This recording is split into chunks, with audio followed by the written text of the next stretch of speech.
Everyone, welcome to science and fun class 12। कैसे हो मेरे प्यारे प्यारे चुनमुनुस? I welcome to you all in this amazing session. My name is Sona Mohini और बायोलॉजी एजुकेटर, और आज हम करने जा रहे हैं बोर्ड्स के लिए इम्पोर्टेंट क्वेश्चंस तुम्हारे एनसीईआरटी से। जो खूब सारे एग्जाम्पलर के क्वेश्चंस हैं, जितने भी इम्पोर्टेंट क्वेश्चंस हैं, वो सब कुछ आज के सेशन में हम लोग कवर करेंगे। एंड रिमेंबर, जितने भी टॉपिक्स के क्वेश्चंस आज हो जाएंगे ना और हम डिस्कस करेंगे, वो सारा कुछ तुम्हारे ही एग्जाम पॉइंट ऑफ व्यू से इंपॉर्टेंट होगा। कोई सा भी टॉपिक ऐसा नहीं होगा जो मिस हो गया या फिर वो लेफ्ट आउट हो गया। इस सेशन को पूरा शुरू से लेकर एंड तक देखना है, ये आपकी जिम्मेदारी है, ताकि आपके बोर्ड्स की तैयारी जीत की पक्की हो जाए। एंड हो सकता है कि जल्दी ही जब हम वॉर वगैरह करेंगे या फिर बहुत अमेजिंग और सारे यूट्यूब के सेशंस होंगे, उसमें भी इसमें से कोई क्वेश्चन आपके आ जाए। अदरवाइज आपके बोर्ड्स में यहाँ से भी क्वेश्चन आने की प्रोबेबिलिटी खूब सारी है, बहुत सारी है। तो चलो स्टार्ट करते हैं हम लोग आज का प्यारा सा क्लास। रिप्रोडक्टिव हेल्थ चैप्टर से मैं आप लोगों के लिए लेकर आई हूँ कुछ एमसीक्यूज, और हम कुछ शॉर्ट आंसर क्वेश्चंस भी करने वाले हैं। So let's start now. सबसे पहला क्वेश्चन है, the method of directly injecting a sperm into ovum in assisted reproductive technology is called. अब आर्ट वाला जो टेक्नोलॉजी है ना, असिस्टेड रिप्रोडक्टिव टेक्नोलॉजी, अब इस टेक्नोलॉजी में बहुत सारे डिफरेंट मेथड्स हैं जो कि असिस्ट कर सकता है किसी भी इनफर्टाइल कपल को to have a baby, to have a child, to have a offspring. अब उसमें से कौन सा ऐसा टेक्नोलॉजी है जिसमें हम डायरेक्टली स्पर्म का इंजेक्ट करते हैं ओवम के अंदर? तो क्या वो गिफ्ट है, यानी गैमीट इंट्राफैलोपियन ट्रांसफर? क्या वो जिफ्ट है, जाइगोट इंट्राफैलोपियन ट्रांसफर? क्या वो आईसीएसआई है, इंट्रासाइटोप्लाज्मिक स्पर्म इंजेक्शन? या फिर वो ईटी है, यानी कि एम्ब्रियो ट्रांसफर? तो नाम में ही आपको सब कुछ अच्छे तरीके से क्लियर हो गया होगा। इंट्रासाइटोप्लाज्मिक स्पर्म इंजेक्शन एक ऐसा मेथड होता है जिसमें एम्ब्रियो का फॉर्मेशन लेबोरेटरी में होता है, in which sperm is directly injected inside the या फिर इनटू द ओवम।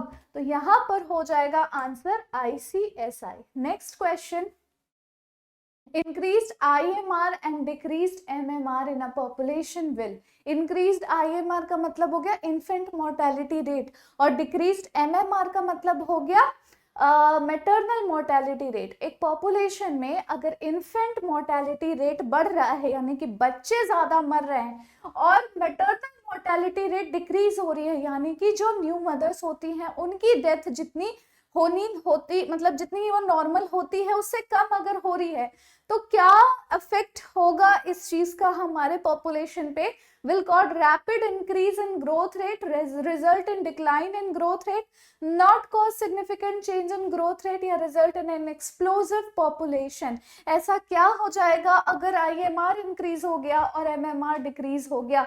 तो इससे होगा एक डिक्लाइन इन ग्रोथ रेट, क्योंकि जो ग्रोथ होती है किसी भी पॉपुलेशन की वो डिपेंड करती है प्री रिप्रोडक्टिव इंडिविजुअल्स पर।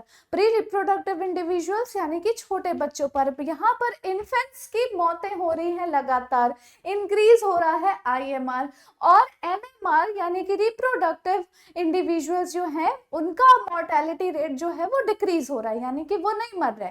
फिर भी आने वाले टाइम पर ग्रोथ रेट जो है वो सिग्निफिकेंटली डिक्लाइन करेगी ही करेगी। It will result in decline in growth rate. तो ये हो गया इसका आंसर। नेक्स्ट क्वेश्चन पर चलते हैं। Intensely lactating mothers do not generally conceive due to the.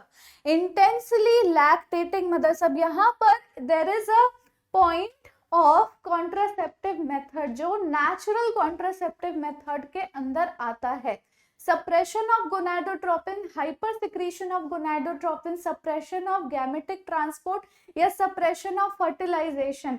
जो बहुत ही इंटेंसली लैक्टेटिंग मदर्स होती हैं, यानी कि अभी बहुत छोटा बच्चा है, न्यू बॉर्न बच्चा है, और वो इंटेंसली उस बच्चे को ब्रेस्ट फीड कर रही है, तो वो जल्दी जनरली कंसीव नहीं कर सकती। इसका रीजन क्या होता है? इसका रीजन क्या होता है? लैक्टेटिंग मदर्स के ब्लड में पाया जाता है प्रोलैक्टिन।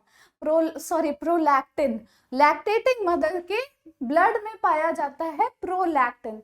अब ये सप्रेस करता है रिलीज ऑफ गोनाडोट्रोफिन, एफएसएच और एलएच को। इसको मैं तुम लोगों को थोड़ा अच्छे से समझा के बताती हूँ।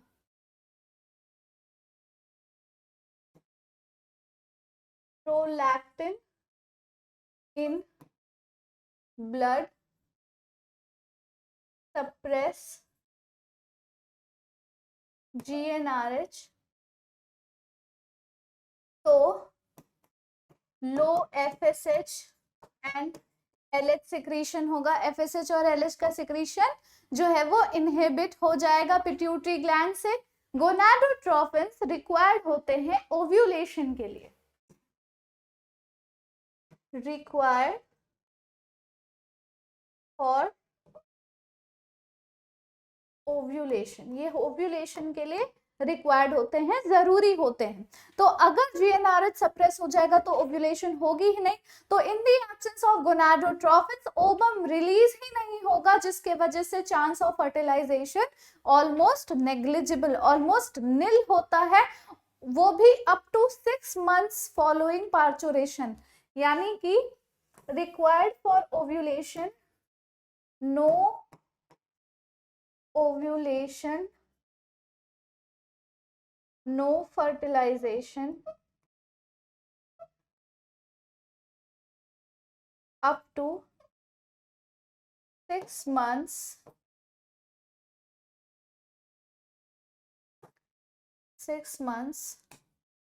after parturition, 6 months after parturition.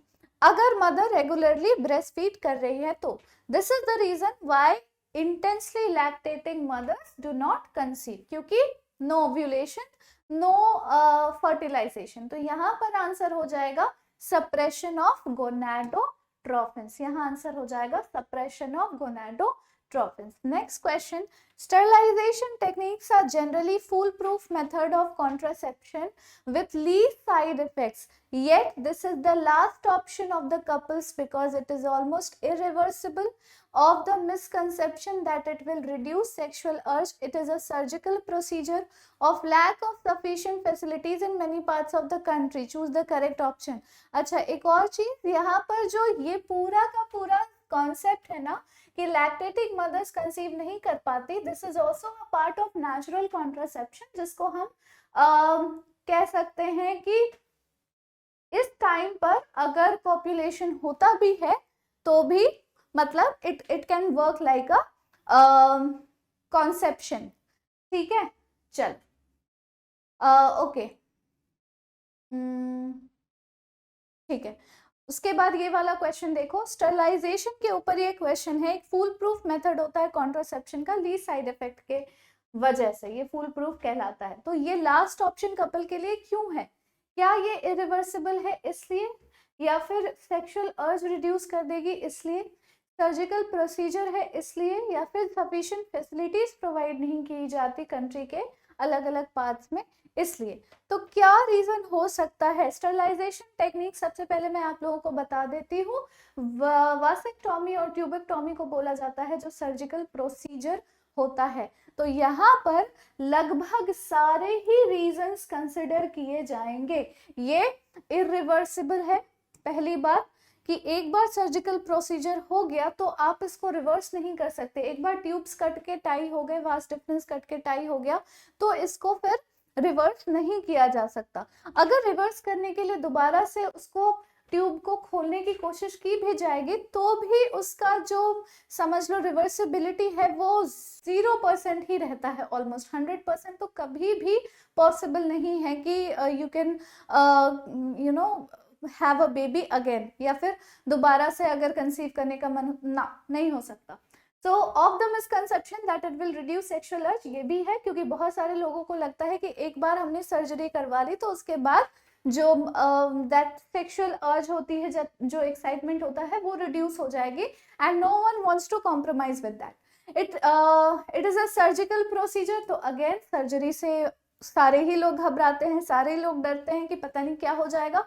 Lack of sufficient facilities in many parts of the country, ये भी एक रीजन है कि कपल हेजिटेट करते हैं इस टेक्निक को इम्प्लाई करने के लिए अपने लाइफ में, जब तक ये लास्ट ऑप्शन नहीं हो जाता तब तक। नेक्स्ट क्वेश्चन देखो, a national level approach to build up a reproductively healthy society was taken up in our country in 1950s, 1960s, 1980s या 1990s। नेशनल लेवल अप्रोच की बात हो रही है, कहीं ना कहीं ये रिलेटेड है किस चीज से, RCH प्रोग्राम से। ठीक है, तो इसके बारे में बताओ कि क्या सही आंसर होगा, किस टाइम ड्यूरेशन पर ये नेशनल अप्रोच शुरू हुआ था, इनिशिएट हुआ था। तो यहाँ पर आंसर हो जाएगा 1950s। बहुत ही सिंपल है, बहुत ही इजी क्वेश्चन है, कुछ है ही नहीं इसमें। नेक्स्ट है, emergency contraceptives are effective if used within 72 hours of coitus, 72 hours of ovulation, 72 hours of menstruation या 72 आवर्स ऑफ इम्प्लांटेशन। बहुत सारे लोगों को, not only students, even normal general भी लोगों को ये चीज पता नहीं होती है कि ये इमरजेंसी कॉन्ट्रासेप्टिव को लिया कब जाता है, ये सही टाइम इसका कब होता है। अब देखो, अगर कॉम्बिनेशन या फिर आईयूडीज को यूज कर रहे हैं, यहाँ पर तो बात हो रही है इमरजेंसी कॉन्ट्रासेप्टिव की, जो कि कॉम्बिनेशन पिल्स होते हैं। कोई सा भी कॉम्बिनेशन हो या फिर आईयूडी हो, उसे within 72 hours of coitus ही लेना पड़ता है, तभी जाकर उसका सबसे ज्यादा मैक्सिमम इफेक्टिवनेस शो होगा। बिकॉज ये सिर्फ और सिर्फ समझ लो कि उस पर्टिकुलर टाइम पर अगर फर्टिलाइजेशन हो भी गया है तो इट कैन प्रिवेंट इम्प्लांटेशन। तो आफ्टर इम्प्लांटेशन लेने का तो कोई मतलब नहीं है ना। आफ्टर मेंस्ट्रुएशन, मेंस्ट्रुएशन से ये रिलेटेड है ही नहीं। कॉन्ट्रासेप्शन रिलेटेड होता है कि in case of rape cases या अनप्रोटेक्टेड सेक्सुअल इंटरकोर्स या कोई भी कैजुअल इंटरकोर्स जिसका रिजल्ट उस पर्टिकुलर कपल को प्रेगनेंसी नहीं चाहिए था, और अगर वो हो गया है तो उस केस में ये 72 आवर्स के अंदर, उस कोइटस के 72 आवर्स के अंदर लिया जाता है, सो दैट इन केस अगर विद इन 72 आवर्स फर्टिलाइजेशन हो भी गई होगी तो इम्प्लांटेशन होने से पहले इट विल जस्ट स्टॉप। तो यहाँ आंसर हो जाएगा ए, यानी कि 72 आवर्स ऑफ कोइटस। चलो, next question, choose the right one among the statements given below. IUDs are generally inserted by the user herself. IUDs increase phagocytosis reaction in the uterus. IUDs suppress gametogenesis. IUDs once inserted need not be replaced. Right बताना है statement आप लोगों को इतने में से IUDs के regarding. यहाँ पर भी बच्चों को बहुत ज्यादा कंफ्यूजन रहती है, हार्मोन रिलीजिंग IUDs या फिर कॉपर रिलीजिंग IUDs या फिर नॉर्मल नॉन मेडिकेटेड IUDs, किसी भी तरह के IUDs के बारे में आपको बताना है कि राइट स्टेटमेंट है क्या। पहली बात कि IUD को यूजर खुद से इंसर्ट नहीं कर सकता, ठीक है, इट इज नॉट फीजिबल, क्योंकि it requires a trained medical professional. तो ये भी रीजन है कि थोड़ा सा कपल ना बैरियर मेथड को ज्यादा प्रेफर करते हैं रादर देन IUD, क्योंकि यहाँ पे थोड़ी बहुत प्रिवेसी जो है वो हिंडर हो रही है। तो पहला वाला तो नहीं है। IUDs increase phagocytosis reaction in the uterus, तो ये होगा इसका सही आंसर। स्पर्म की फेगोसाइटोसिस यूट्रस के अंदर होने लगती है, ये इंक्रीज करता है फेगोसाइटोसिस को, जिसके वजह से it is an effective contraceptive method. IUD suppress करेगा गैमेटोजेनेसिस को, यानी गैमीट्स ही नहीं बनेंगे, यानी स्पर्म तो खैर मेल में है, ओवा बनेगी ही नहीं बिकॉज ऑफ IUD। क्यों नहीं बनेगी? IUD को तो यूट्रस में इम्प्लांट किया जा रहा है, इंसर्ट किया जा रहा है, और वहां पर ओवम तो फॉर्म हो रहा है ओवरी के अंदर, तो कोई रिलेशन नहीं है इस चीज का. This is absolutely wrong. IUDs once inserted need not be replaced. No, after certain time it has to get replaced. ये भी खराब हो जाता है, इसकी भी इफेक्टिवनेस खत्म हो जाती है, इसकी भी एक एक्सपायरी डेट होती है. बेस्ट बिफोर इतना मंथ्स लिखा होता है ना बहुत सारे चीजों में, उनके पैकेट्स के पीछे, तो यहाँ पर भी वो बेस्ट बिफोर वाला अप्लाई होता है. Next question. Following statements are given regarding MTP. Choose the correct option given below. MTPs are generally advised during first trimester. MTPs are used as a contraceptive method. MTPs are always surgical. MTPs require the assistance of qualified medical personnel.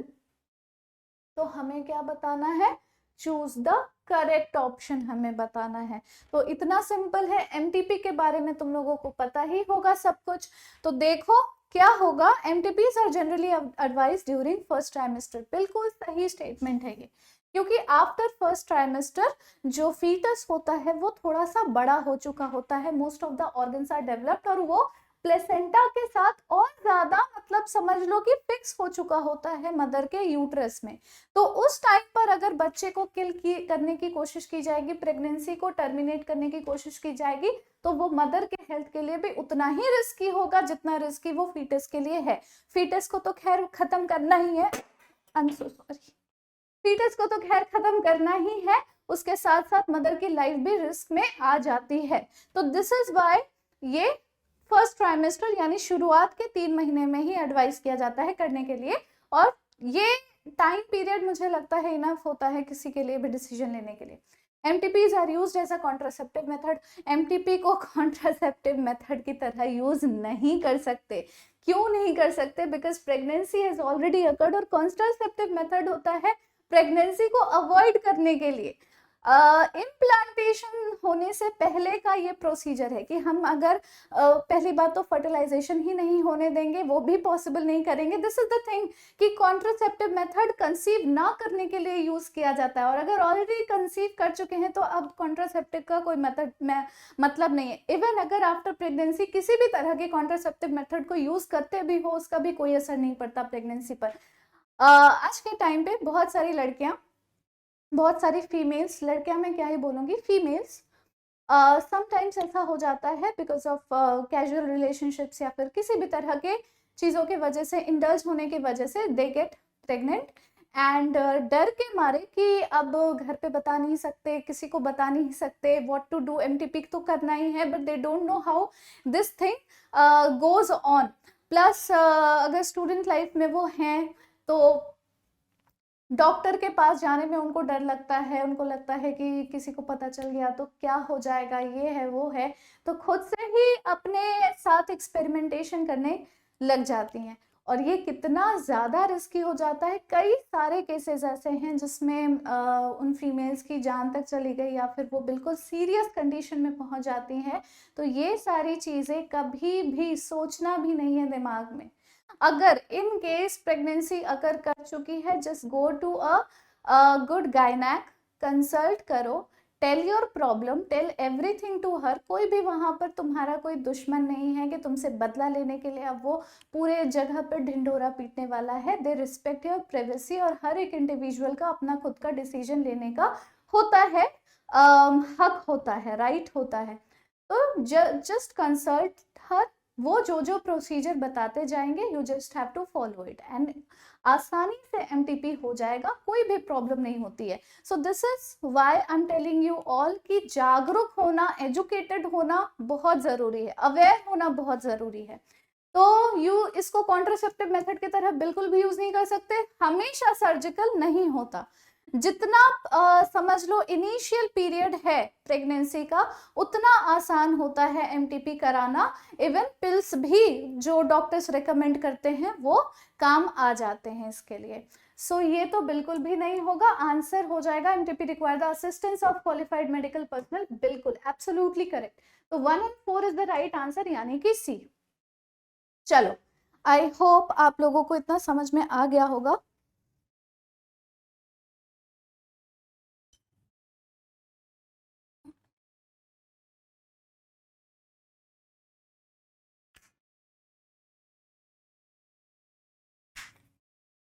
चलिए next question पे चलते हैं. Condoms are one of the most popular contraceptive because of the following reasons. These are effective barriers for insemination. They do not interfere with coital act. These help in reducing the risk of STDs या फिर all of the above.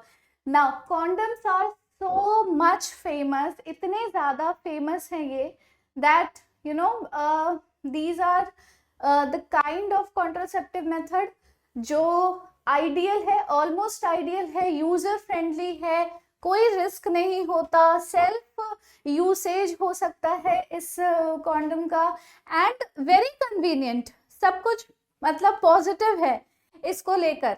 ठीक है, तो इसके वजह से ये सबसे ज्यादा पॉपुलर कॉन्ट्रासेप्टिव होता है. अब यहाँ पर जो भी रीजंस दिए हुए हैं, क्या आपको लगता है कि कौन सा रीजन सबसे ज्यादा अप्लाई होता है कॉन्डम्स को लेकर? इफेक्टिव बैरियर मेथड है इंसेमिनेशन के पॉइंट ऑफ व्यू से, बिल्कुल एब्सोल्युटली करेक्ट. इंटरफेयर नहीं करते कोइटल एक्ट से, बिल्कुल सही है. Help in reducing the risk of STDs, obviously 3 times tick. ठीक है, this is the only way you can get rid of any kind of STD, या उसके डेंजर से आप बच सकते हो. This is the only way if you are indulged in physical act. So all of the above is the right answer. Next question, choose the correct statement regarding the ZIFT procedure. Okay, ova collected from a female donor are transferred to the fallopian tube to facilitate zygote formation. Zygote is collected from a female donor and transferred to the fallopian tube. Zygote is collected from a female donor and transferred to the uterus. Ova collected from a female donor and transferred to the uterus. Simple easy question है. Gift के regarding है. Gift यानी कि zygote इंट्राफलोपियन transfer. Zygote इंट्राफलोपियन transfer, तो जहां जहां पर भी ओवा कलेक्टेड लिखा है, इन लोगों को तो पहले से ही आउट कर दो. जाइगोट को हम कंसिडर करेंगे. Zygote is collected from female donor और ट्रांसफर हो गया है फलोपियन ट्यूब में, क्योंकि इसका नाम ही है जाइगोट इंट्राफलोपियन ट्रांसफर. तो जाइगोट को कलेक्ट करके हम फलोपियन ट्यूब में ट्रांसफर करने वाले हैं, ना कि यूट्रस में. तो सीधा आंसर हो जाता है यहाँ पर B. Next question, the correct surgical procedure as a contraceptive method is ovariectomy, hysterectomy, vasectomy या कैस्ट्रेशन. इतना सिंपल क्वेश्चन कैसे आ सकता है बताओ. तो सर्जिकल मेथड ऑफ कॉन्ट्रासेप्शन जो होता है वो 2 तरीके का होता है. एक होता है वासेक्टोमी, एक होता है ट्यूबेक्टोमी. बाकी जितने भी यहाँ पर ऑप्शंस दिए हुए हैं ना, इसका कोई लेना देना नहीं है इस कॉन्ट्रासेप्टिव सर्जिकल प्रोसीजर से. ओवेरिएक्टोमी नहीं होगा, हिस्टेरेक्टोमी नहीं होगा, कैस्ट्रेशन तो बिल्कुल नहीं होगा. Vasectomy is the right answer, जिसमें मेल के वास डिफरेंस को कट एंड टाई कर दिया जाता है so that to avoid sperm का transportation from testis to the urethra या फिर एजैकुलेटरी डक्ट. तो जो भी सीमेन एजैकुलेट करते हैं males after having vasectomy surgical procedure, तो उनके सीमेन में स्पर्म नहीं होता, it's just seminal plasma. Next question, diaphragms are contraceptive devices used by the females. Choose the correct option. Choose the correct option from the given below. Choose the correct option from the statements given below. They are introduced into the uterus. They are placed to cover the cervical region. They act as physical barriers for sperm entry. They act as spermicidal agents. Okay. Diaphragms को contraceptive device की तरह use किया जाता है females में, उसके बारे में बताना है. तो क्या डायफ्राम यूट्रस में इंट्रोड्यूस किया जाएगा? Do you think that? Diaphragm is just ऐसा बैरियर मेथड जो कि कॉन्डम से एनालॉगस है. ठीक है, it is also made up of rubber जो इंसर्ट किया जाता है फीमेल रिप्रोडक्टिव ट्रैक्ट में, जो कि कवर करता है सर्विक्स को ड्यूरिंग कॉइटस और ना कि यूटेरस को. तो ये तो नहीं होने वाला. Place to cover the cervical region, correct. Act as physical barrier for sperm entry, correct. Act as spermicidal agent, क्या ये स्पर्मिसाइडल एजेंट की तरह वर्क करेगा? आई डोंट थिंक सो, ऐसा कुछ भी नहीं है. तो 2 and 3 is the right answer, यानी कि ऑप्शन नंबर सी।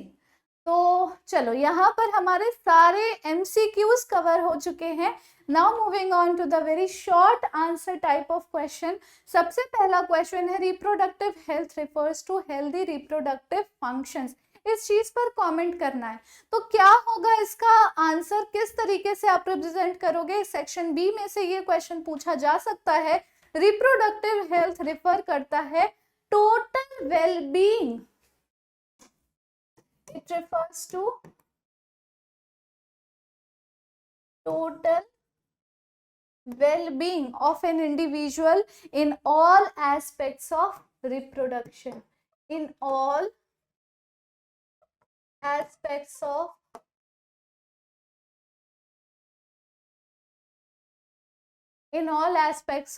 रिप्रोडक्शन, चाहे वो फिजिकल हो, बिहेवियरल हो, साइकोलॉजिकल हो, फिजियोलॉजिकल हो या सोशल हो।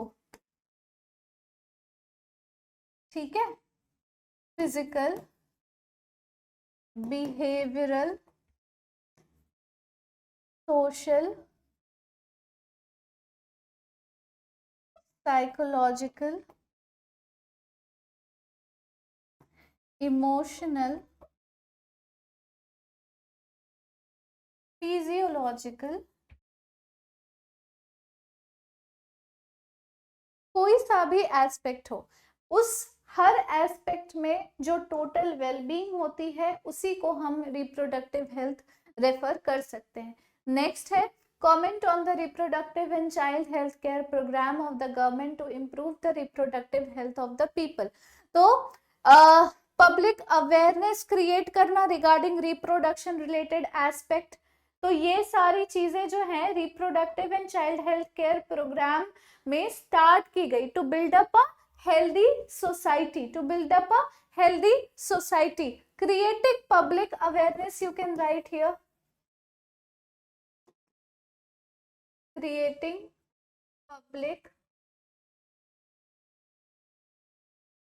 public awareness regarding reproduction related aspect or providing facilities that build up the healthy society, providing facilities that build up healthy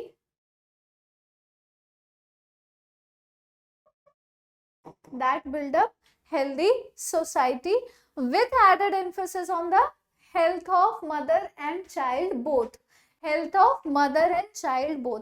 ये सब बेसिक एम्स होते हैं RCH प्रोग्राम के। Health of mother and child, ठीक है। तो prenatal care, postnatal care, फिर child का डेवलपमेंट, उसका केयर, उसका नरिशमेंट, उसका न्यूट्रिशन, ये सारी चीजें का टेक केयर करता है RCH प्रोग्राम। नेक्स्ट क्वेश्चन पे चलो। The present population growth rate in India is alarming, suggest ways to check it. अब क्या वेज हो सकते हैं किसी भी जगह के पॉपुलेशन को रोकने के लिए या फिर कंट्रोल करने के लिए? वहां की गवर्नमेंट और क्या ही कर सकती है। हमारे देश में, हमारे कंट्री में, इंडिया के अंदर देयर इज अ स्लोगन कि हैप्पी कपल विथ 2 चिल्ड्रन ये सबसे बेस्ट मतलब माना जाता है in terms of controlling population also। तो हमारे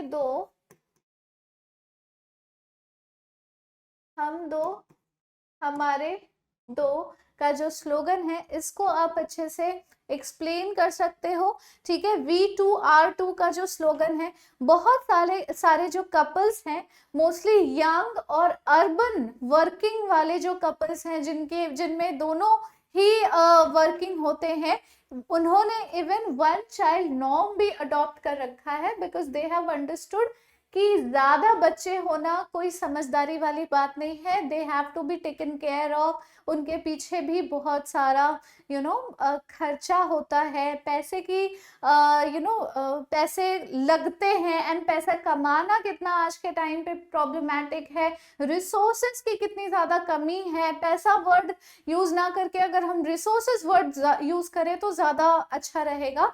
तो आप लोग अपने आंसर शीट्स में इसी तरीके से ही एक्सप्लेन करोगे।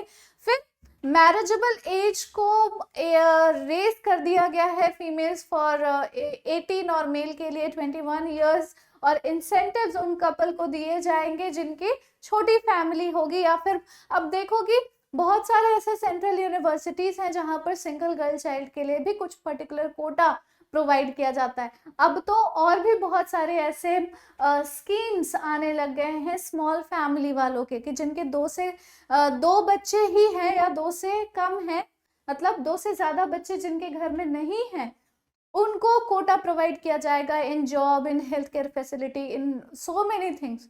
तो ये सारी चीजें भी हैं जिस तरीके से we can check on the population. ठीक है, we can check on the alarming population. Marriageable age में यहां लिख देती हूँ 1 चाइल्ड, नॉर्म में यहाँ लिख देती हूँ। ये तीनों पॉइंट्स आप लोग अगर कवर कर लोगे तो ये आंसर अपने आप हो जाएगा। STDs can be considered as self invited disease, comment करना है इस चीज पर। STD को सेल्फ इन्वाइटेड डिजीज क्यों बोला जाता है? क्योंकि ये कॉन्शियस बिहेवियर के वजह से हो रहा है, ये पर्सन के कॉन्शियस बिहेवियर के वजह से हो रहा है, caused by the conscious behaviour of person. लिखो caused by the conscious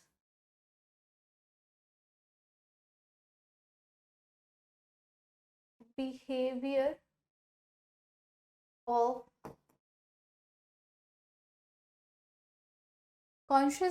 of the person। STD उन इंडिविजुअल्स को हो जाती है जो अनप्रोटेक्टेड सेक्सुअल इंटरकोर्स में इन्वॉल्व होते हैं, या फिर मल्टीपल या अननोन पार्टनर्स के साथ ज्यादा इन्वॉल्व होते हैं। तो बेसिकली ये कॉन्शियस बिहेवियर ही है जो रिस्पॉन्सिबल है STDs के लिए, because if you know that if you will get involve with so many people या अननोन पीपल, या you will have unprotected sexual intercourse, it may catch these kind of disease. तो फिर ऐसा काम क्यों ही करना है आफ्टर नोइंग। अब जैसे कि सिगरेट के पैकेट में वार्निंग दी हुई होती है, tobacco causes cancer, smoking kills, लेकिन बहुत आसानी से जो स्मोकर्स होते हैं उस स्टैट्यूटरी वार्निंग को इग्नोर कर देते हैं। तो ये सब कॉन्शियस बिहेवियर पैटर्न है कि you are knowing something is good और bad for you and still you are neglecting it. तो इसी वजह से ये STDs जो होती है वो सेल्फ इन्वाइटेड डिजीज कहलाती है।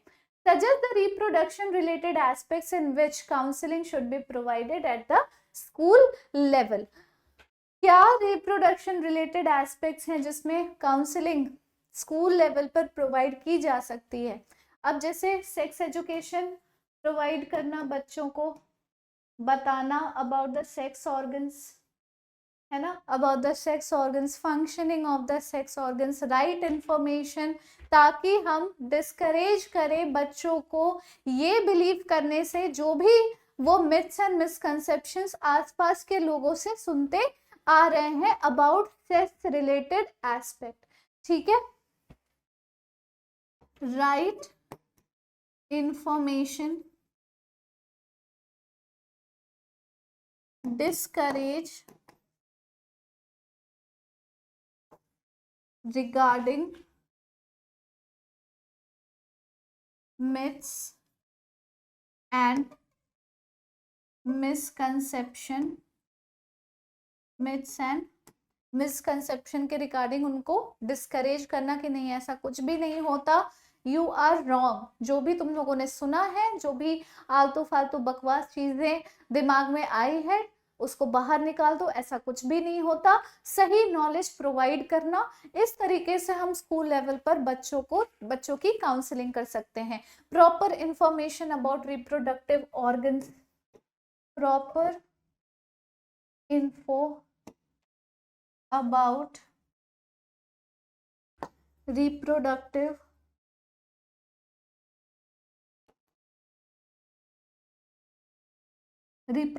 ऑर्गन्स। उसके अलावा अडोलेसेंस, बहुत सारे बच्चे अडोलेसेंट एज में अलग अलग तरह के चेंजेस खुद में फील कर रहे होते हैं, बट आउट ऑफ शेम और hesitation they are not able to speak in front of anyone कि उनको क्या प्रॉब्लम आ रही है, उनको किस तरीके की प्रॉब्लम फेस करने को मिल रही है, जबकि वो सेम प्रॉब्लम उसके साथ के बच्चे भी फेस कर रहे हैं, but everyone is quite about that. और इसके वजह से और ज्यादा मिथ्स एंड मिसकंसेप्शन अराइज हो जाता है, that lead to not a good society, right. तो बच्चों को ये समझाना होगा कि तुम्हारे एज में जो भी हार्मोनल चेंजेस तुम्हारे बॉडी के अंदर आ रहे हैं, जिसके वजह से फिजिकली तुम्हारी बॉडी चेंज हो रही है, फिजियोलॉजिकली या साइकोलॉजिकली तुम्हारी बॉडी चेंज हो रही है, दिस इज एब्सोल्युटली नॉर्मल और इसमें बिल्कुल भी घबराने की जरूरत नहीं है। इस फेज से हर एक इंसान गो थ्रू करता है, हर एक इंसान के अंदर ये सारे चेंजेस होते हैं, जिसके वजह से वो बहुत ज्यादा कंफ्यूज हो जाता है, जिसके वजह से वो पूरा एज जो है ना, वो फेज ही ऐसा होता है बच्चों के लाइफ में जब सबसे ज्यादा फ्रस्ट्रेटिंग, जब उसको पता ही नहीं है कि उसके साथ जो भी हो रहा है वो क्यों हो रहा है, राइट। तो ये सारी चीजें हमें बच्चों को समझानी पड़ेगी, स्कूल लेवल पर समझानी पड़ेगी। Safe and hygienic sexual practices के बारे में उनको समझाना पड़ेगा, safe and hygienic sexual practices. और ये इसलिए जरूरी है ताकि बच्चे out of curiosity, out of experimentation ऐसी कोई गलती ना कर दे जिसका उनको पूरी लाइफ तक रिग्रेट हो या फिर कुछ भुगतना पड़ जाए या फिर कोई भी प्रॉब्लम हो जाए। सेक्सुअली ट्रांसमिटेड डिजीजेस, एसटीडीज के बारे में उनको अवेयर कराना पड़ेगा कि कितना डेंजरस होता है ये, and not to get involve in this, ठीक है। Would help people, this will help people specially adolescent age group के बच्चों में, ये बहुत ज्यादा हेल्पफुल हो जाएगा, and it will lead to a reproductively healthy life. Next question, mention the primary aim of assisted reproductive technology art program। primary aim इसका क्या होता है? जो कपल है, जो infertile couple है, they could be assisted to have children through certain special technique। infertile couples could be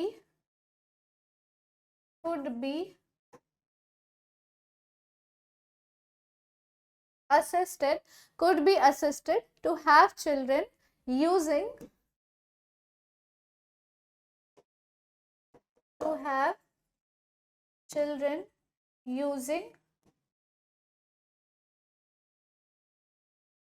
using special techniques या फिर certain special techniques। चल नेक्स्ट क्वेश्चन देखो, what is the significance of progesterone estrogen combination as a contraceptive measure. तो oral administration जब small doses में दी जाती है प्रोजेस्टेरॉन ईस्ट्रोजन के कॉम्बिनेशन को, ये कॉन्ट्रासेप्टिव मेजर बन जाता है जो कि इनहिबिट करता है ओव्यूलेशन एंड इम्प्लांटेशन। क्या करेगा? इनहिबिट करेगा ओव्यूलेशन एंड इम्प्लांटेशन। तो अगर ओव्यूलेशन ही नहीं होगी, इम्प्लांटेशन ही नहीं होगा, तो it is a very good measure of contraception, right. तो इससे सर्वाइकल म्यूकस की क्वालिटी भी ऑल्टर हो जाती है, जिसके वजह से अगर अनप्रोटेक्टेड सेक्सुअल इंटरकोर्स हो भी गया है तो भी there is least chance of getting it fertilized. Done. तो सर्वाइकल म्यूकस का क्वालिटी रिटार्ड हो जाना, ऑल्टर हो जाना, और उसकी एंट्री, स्पर्म्स की एंट्री जो है वो ठीक से नहीं हो पाना, these are the things happens जब प्रोजेस्टेरॉन ईस्ट्रोजन का combination as a contraceptive measure use किया जाता है। तो सर्वाइकल म्यूकस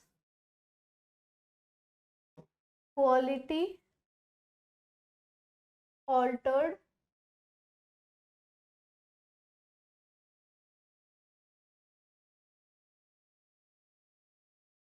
अब बात करते हैं हम लोग, अब आते हैं हम लोग अगले क्वेश्चन पे। Strict conditions are to be followed in medical termination of pregnancy procedure. Mention 2 reason. इतना ज्यादा strict condition क्यों फॉलो किया जाता है MTP के केस में? अब देखो MTP जो है वो इंडिया में लीगलाइज तो हो गया था 1971 में ही, लेकिन अभी भी बहुत सारे टर्म्स एंड कंडीशंस हैं, उसको फॉलो करना जरूरी है। ऐसा क्यों किया जाता है? ताकि जो भी जिस भी रीजन में इनडिस्क्रिमिनेशन हो रही है बिटवीन जेंडर्स या फिर इलीगल फीमेल फिटिसाइड हो रहा है, उसको बंद किया जा सके, उसको प्रमोट ना किया जा सके। ठीक है, तो अब लोगों को पता चल गया है कि हाँ ठीक है, अबॉर्शन कराना it is very easy and convenient. तो अगर पता चल गया उनको कि फीटस जो है उसका जेंडर फीमेल है और they are not trying to willing to accept female girl child, तो वो MTP करा सकते हैं। और इस चीज से सेक्स रेशियो में बहुत बड़ा डिसबैलेंस हो सकता है and it can not lead to a healthier reproductive society. तो इंडिया में MTP लीगलाइज हो गया था 1971 में, but still we have to follow some strict condition so as to check indiscriminate and illegal, to check in discriminate and illegal female feticide. Illegal female feticide. Next question, males in whom testes fail to descend to the scrotum are generally infertile. Why? आप सबको पता है कि mails में जो testicles हैं वो scrotum में आउटसाइड द एब्डोमिनल कैविटी क्यों हैंग करते हैं? बिकॉज स्क्रोटम प्रोवाइड करता है वो एम्बिएंट टेम्परेचर जो कि बॉडी से 2 to 2.5 degree Celsius lower than the body temperature होता है, and it is very important for the formation of sperm या फिर स्पर्मेटोजेनेसिस, गैमेटोजेनेसिस के लिए बहुत इंपॉर्टेंट है। बट अगर इन केस अगर टेस्टिस डिसेंड करने में फेल हो जाए और वो अब्डोमिनल कैविटी के अंदर ही रह जाएगा बॉडी के अंदर, तो बॉडी का जो टेम्परेचर है that is unsuitable for the formation of sperm, तो इसके वजह से गैमेटोजेनेसिस इनहिबिट हो जाएगी। इनहिबिट गैमेटोजेनेसिस मतलब कि जिस तरीके से जितनी क्वालिटी और जितनी क्वांटिटी में स्पर्म का प्रोडक्शन होना चाहिए उतना हो नहीं पाएगा। तो दिस इज बिकॉज ऑफ इसलिए क्योंकि स्क्रोटम में वो है ही नहीं, स्क्रोटम में वो डिसेंड हो ही नहीं पाया। नेक्स्ट एंड लास्ट क्वेश्चन है, mention 2 advantages of lactational amenorrhoea as a contraceptive method. अभी हम लोगों ने शुरुआत में ही इसको डिस्कस कर लिया था कि जो लैक्टेटिंग वुमेन होती हैं उनमें प्रोलैक्टिन का सिक्रीशन हाई होता है, जिसके वजह से गोनाडोट्रोपिक रिलीजिंग हार्मोन सप्रेस हो जाती है। इसके वजह से LH और FSH का सिक्रीशन नहीं होता जो कि रिस्पॉन्सिबल है ओव्यूलेशन कराने के लिए। तो अगर कोई ओव्यूलेशन नहीं होगी तो मेंस्ट्रुअल साइकिल नहीं होगा, और मेंस्ट्रुअल साइकिल नहीं होगा तो फिर आसानी से इस मेथड को हम as a contraceptive method use कर सकते हैं। किसी भी पिल को लेने की जरूरत नहीं है। इवन अगर अनप्रोटेक्टेड सेक्सुअल इंटरकोर्स हुआ है, कोई बैरियर मेथड यूज करने की जरूरत नहीं है, कोई डिवाइस यूज करने की जरूरत नहीं है, बहुत ही सेफ मार्क किया जाता है इस मेथड को एज अ कॉन्ट्रासेप्टिव मेथड। तो नो ओव्यूलेशन,